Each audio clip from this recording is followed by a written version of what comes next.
Scott, thank you so much. Fallout continues after Bill Cosby's retrial ended with famed TV dad being found guilty of the 3 counts levied against him on Thursday. Now Temple University has decided to revoke the Philadelphia native's honorary degree. On social media, the sex assault case continues to be one of the top trending topics. Another Cosby accuser, Beverly Johnson, released this statement saying in part, she felt, quote, an unexpected and deep sense of sadness, but of the carnage left in the wake of his horrific acts. However, the comedian's spokespeople continue defending their client and his innocence. During a TV interview yesterday morning, his reps compared the sex assault trial to the lynching of Emmett Till. Till was a black Mississippi teenager murdered in 1955 after a white woman falsely accused him of touching her.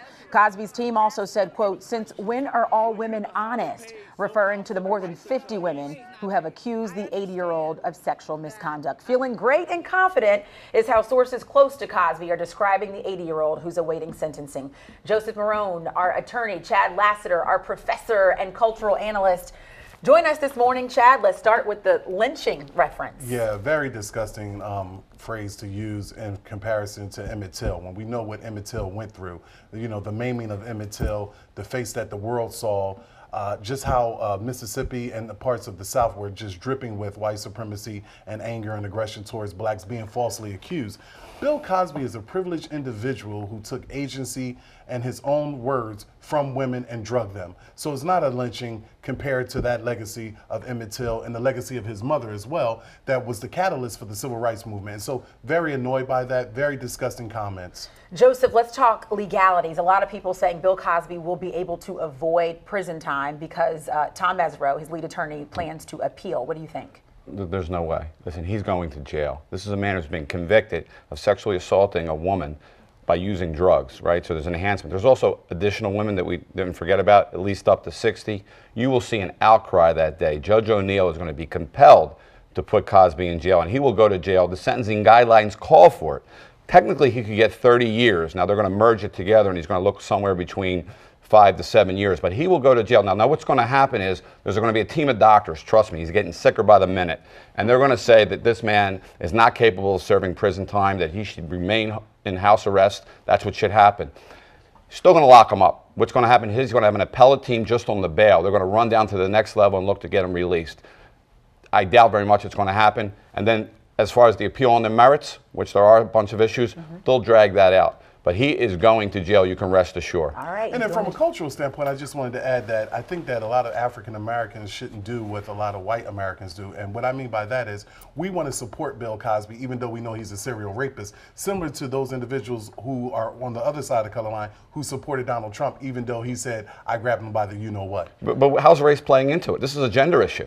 Right. This is about women. This is about women's rights, about the Me Too movement. Yeah. How are they interjecting race? I think that was horrible when his people went on Page 6 and talked about that. Right. They should be talking about, you know, how it affects women, how this whole thing was all about women, and how the Me Too movement has been enhanced and where it's going.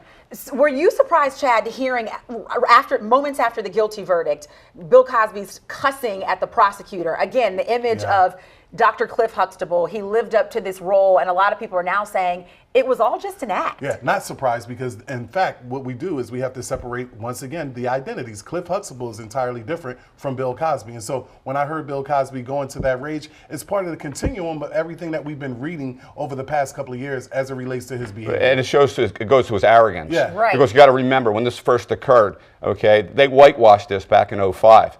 They didn't prosecute. All right, and that's why she went forward with the civil case. That was her only form of justice at that point. It wasn't until the deposition transcript got reopened, and all of a sudden, not only this case got back into the system, but 60 women came out. Right. Okay, Yeah. and he still is denying that. Yeah. And until this day, he's taking a position that this is a race issue when it's not. Yeah, and a peculiar arrogance at that, Joe, in the sense that I'm Bill Cosby, you know, I can do what I want. And that's what made him take agency from individuals. And that's the underlying reason of the whole Me Too movement. All these women who want to come forward, it's usually against a person of power, person of notoriety, and they just are never going to be able to penetrate this. This was a breakthrough moment for all these women. And that's what we need to be looking exactly. at, right? Whether that be Weinstein, whether it be Tom Brokaw most recently, whether it be Matt Lauer, power. This is an era that we really have to be able to make sure that we respect the voices of women. Absolutely. Joseph, let me ask you this. Do you think the defense strategy, the way they went into this trial, calling names of the accusers, trying to defend their client, calling him the victim, do you think that sort of set the tone for how the jurors looked at him also for the rest of the trial? It totally backfired. The whole idea,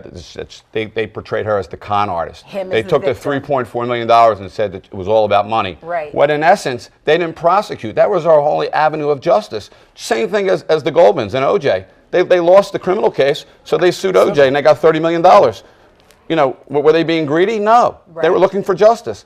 And the other fact is, he paid her $3.4 million. For somebody, I don't care how much money you have, to give somebody $3.4 million in Montgomery County is a lot of money, starts to show that you're guilty. Right. And I think that's the way they read it. Gotcha.